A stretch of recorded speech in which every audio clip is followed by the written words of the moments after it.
నమస్కారం. ఈరోజు మనం ఒక అద్భుతమైన ప్రయాణం చేయబోతున్నాం. ఎక్కడికంటే దట్టమైన నల్లమల అడవుల గుండెకాయలో ఉన్న అహోబిలం క్షేత్రానికి. ఇది కేవలం ఒక మామూలు పుణ్యక్షేత్రం అనుకుంటే పొరపాటే. ఉగ్రమైన పౌరాణిక గాథలు, మధ్యయుగాల నాటి ఘనమైన చరిత్ర, కళ్ళు చెదిరే పర్వతారోహణ ఇవన్నీ కలిస్తేనే అహోబిలం. ఈరోజు మనం ఈ ఆధారాలన్నింటినీ పరిశీలించి అసలీ అద్భుత క్షేత్రం వెనుకున్న అసలు కథేంటో క్లియర్గా తెలుసుకుందాం. మన ప్రయాణం కొండల దిగువ నుండి దట్టమైన అడవి లోతుల్లోకి ఎలా సాగుతోందో ఈ వర్చువల్ మ్యాప్ మనకు వివరిస్తుంది. ముందుగా అహోబిలం పేరు వెనుక ఉన్న ద్వంద్వ అర్థం, ఆ తర్వాత శతాబ్దాల రాజపోషణ, ప్రవేశం మరియు దిగువ ఆలయాలు, పవిత్ర అటవీ పర్వతారోహణ, చివరగా దట్టమైన అడవిలోని పుణ్యక్షేత్రాలు. ఇక ఏమాత్రం ఆలస్యం చేయకుండా మొదలు పెడదాం. సరే, ముందుగా మొదటి భాగంలోకి వెళ్దాం. అదే అహోబిలం పేరు వెనుక ద్వంద్వ అర్థం. అసలీ పేరెలా వచ్చిందో తెలిస్తే నిజంగా ఆశ్చర్యపోతారు. మూలాల ప్రకారం దీనికి రెండు అద్భుతమైన అర్థాలున్నాయి. మొదటిది అహోబలం, హిరణ్యకశిపుణ్ణి సంహరించిన నరసింహుని ఉగ్ర రూపాన్ని, గొప్ప బలాన్ని చూసి దేవతలంతా అహోబలం ఏమి బలం అని కీర్తించారట. ఇక రెండవది అహోబిలం, ప్రహ్లాదుని భక్తికి మెచ్చి స్వామివారు ఒక గొప్ప బిలంలో, అంటే ఒక పెద్ద గుహలో స్వయంభూవుగా వెలిశారు. అదన్నమాట సంగతి. ఈ పదం తూర్పు కనుమల భౌగోళిక రహస్యాలను, పౌరాణిక శక్తిని ఎంత పర్ఫెక్ట్గా కలుపుతోందో కదా. ఇప్పుడు రెండవ భాగం, శతాబ్దాల రాజపోషణ. పౌరాణిక గాథల నుండి కాస్త చరిత్ర వైపు వస్తే ఈ ప్రాంతం ఆ కాలంలో రాజుల దృష్టిని ఎలా ఆకర్షించిందో ఇప్పుడు చూద్దాం. ఈ టైంలైన్ చూస్తే మీకే అర్థమవుతుంది.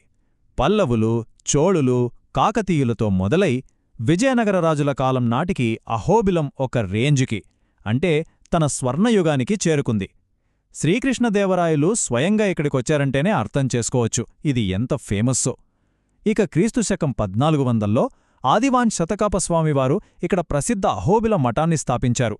అంతా అద్భుతంగా ఉందనుకున్న టైంలో 1579లో గోల్కొండ సుల్తానుల సేనాని మురహరిరావు చేసిన దాడితో ఈ క్షేత్రం భారీ దోపిడీకి గురైంది. అక్కడి నుండి ఈ ప్రాంతం నెమ్మదిగా కనుమరుగవడం మొదలైంది.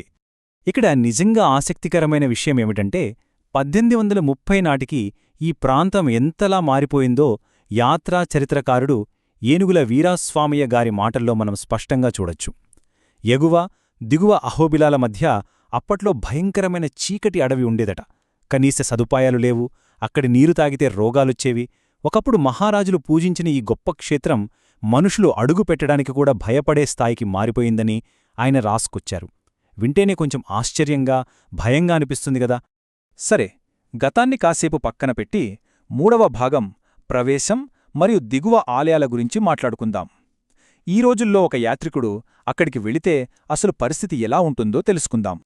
అహోబిలం చేరుకోగానే ముందుగా మనకు ఫారెస్ట్ చెక్పోస్టులు కనిపిస్తాయి. మీరు ప్రైవేట్ వాహనంలో వెళుతుంటే సుమారు 150 రూపాయల ఫీజుతో పాటు అటవీశాఖకు ఒక 50 రూపాయలు చెల్లించాల్సి ఉంటుంది. ఎగువ అహోబిలంలో దర్శనవేళలు ఉదయం 7 నుండి మధ్యాహ్నం 1 వరకు, మళ్లీ మధ్యాహ్నం 2 నుండి రాత్రి 7 వరకు ఉంటాయి. ఒకవేళ అంత దూరం నడవలేని వాళ్లుంటే టెన్షన్ పడాల్సిన అవసరం లేదు. సుమారు 4000 రూపాయల ఖర్చుతో డూలీ సేవలు కూడా అందుబాటులో ఉన్నాయి. ఇక అసలు కొండ ఎక్కే ప్రయాణం మొదలుపెట్టే ముందు యాత్రికులు ఈ దిగువ అహోబిలంలో లక్ష్మీనరసింహస్వామివారిని దర్శించుకుంటారు. దీన్నే ప్రహ్లాద వరదాలయం అంటారు. అద్భుతమైన 16వ శతాబ్దపు విజయనగర వాస్తుశిల్పంతో నిర్మించిన ఈ గుడిలో స్వామివారు చాలా శాంతంగా, అంటే సౌమ్య రూపంలో ఉంటారు.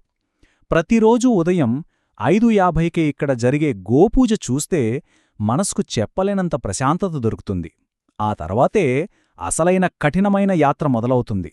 ఇప్పుడు 4వ భాగం, పవిత్ర అటవీ పర్వతారోహణ. దిగువ ఆలయ దర్శనం పూర్తయ్యాక మన యాత్ర అడవి మార్గాల వైపు ఎలా వెళ్తుందో చూద్దాం.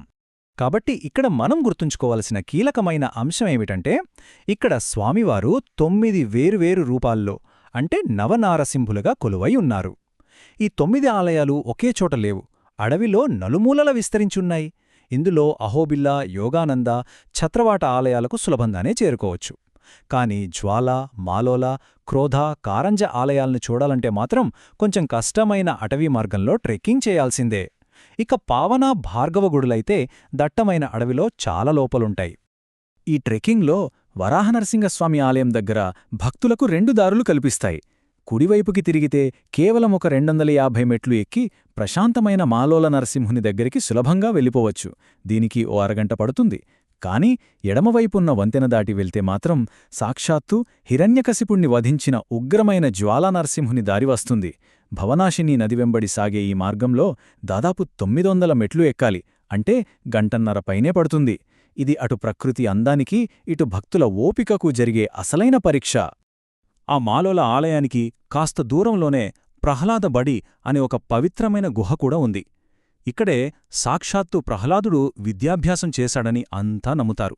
ఇక్కడ మిమ్మల్ని ఆశ్చర్యపరిచే విషయమేంటంటే, ఆ గుహ దగ్గర సహజంగా ఏర్పడిన రాళ్ళు అచ్చం మనం చిన్నప్పుడు వాడుకున్న పలకలు, శుద్ధమొక్కల్లాగే కనిపిస్తాయి. ఈ ప్రదేశం చూస్తుంటే ఆ పురాణాలన్నీ కళ్ల ముందు మెదిలినట్లనిపిస్తుంది కదూ. ఇక చివరిది 5వ భాగం, దట్టమైన అడవిలోని పుణ్యక్షేత్రాలు. నార్మల్ ట్రెక్కింగ్ రూట్లు దాటి నల్లమల అభయారణ్యం ఇంకా లోపలికి వెళ్తే ఏముంటుందో చూద్దాం. ఆ దట్టమైన అడవిలో ఉన్న పావన, భార్గవ నరసింహాలయాలకు నడిచి వెళ్లడమనేది దాదాపు అసాధ్యం. ఆ లోతైన, బురదతో నిండిన ఎగుడుదిగుడు మార్గాల్లో ప్రయాణించడానికి తప్పనిసరిగా స్థానికులు నడిపే జీపులను ఆశ్రయించాల్సిందే.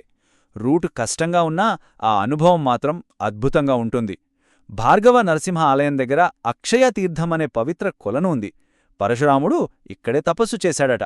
ఇదొక నిజమైన సాహసయాత్ర. ఇదంతా విన్నారు కదా. మరి మీకో ప్రశ్న. అసలు ఈ సుదీర్ఘమైన అహోబిలం యాత్ర మొత్తంలో మన శారీరక దారుఢ్యానికి అతిపెద్ద పరీక్ష పెట్టే అత్యంత కష్టమైన భాగం ఏదైయుంటుందని మీరనుకుంటున్నారు? ఒక్కసారి ఊహించండి. మరియు ఇది దేనిని అద్భుతంగా వివరిస్తుందంటే అదే ఉగ్రస్తంభం. దూరం నుంచి చూస్తే ఇది నిలువుగా 2గా చీలి ఉన్న ఒక పెద్ద రాతి స్తంభంలా కనిపిస్తుంది. పురాణాల ప్రకారం ఈ స్తంభం నుండే నరసింహస్వామి ఉద్భవించాలని ప్రతీతి. చాలా నిటారుగా ఉండే ఈ శిఖరాన్ని చేరుకోవాలంటే నార్మల్ ఫిట్నెస్ ఏమాత్రం సరిపోదు. గుండె దిటవు, దానికి తోడు అపారమైన భక్తి ఉండాలి. యాత్ర మొత్తానికి ఇది నిజమైన క్లైమాక్స్ అని చెప్పొచ్చు. ముగింపుగా ఒక్కసారి ఆలోచించండి. ఒకప్పుడు మహారాజులు ఏలిన స్వర్ణభూమి, ఆ తరువాత కనీసం మనుషులు వెళ్లడానిక్కూడా భయపడిన దట్టమైన అడవి, ఇప్పుడు భక్తుల అద్భుతమైన సాహస యాత్రాస్థలం. అసలు ఒకే ఒక్క మారుమూల అడవి శతాబ్దాల చరిత్రను, ఉగ్రమైన పురాణాలను, ఇంతటి కఠినమైన శారీరక పరీక్షను ఇంత పర్ఫెక్ట్గా ఎలా బ్యాలెన్స్ చేయగలుగుతోంది? అదండి అహోబిలం గొప్పదనం. ఈ విశేషాలు మీ అందరికీ ఎంతగానో ఆసక్తిని కలిగించాయని ఆశిస్తున్నాను. అహోబిలం ఒక సాధారణ యాత్ర కాదు, అది అణువణువూ అనుభూతి చెందాల్సిన ప్రయాణం.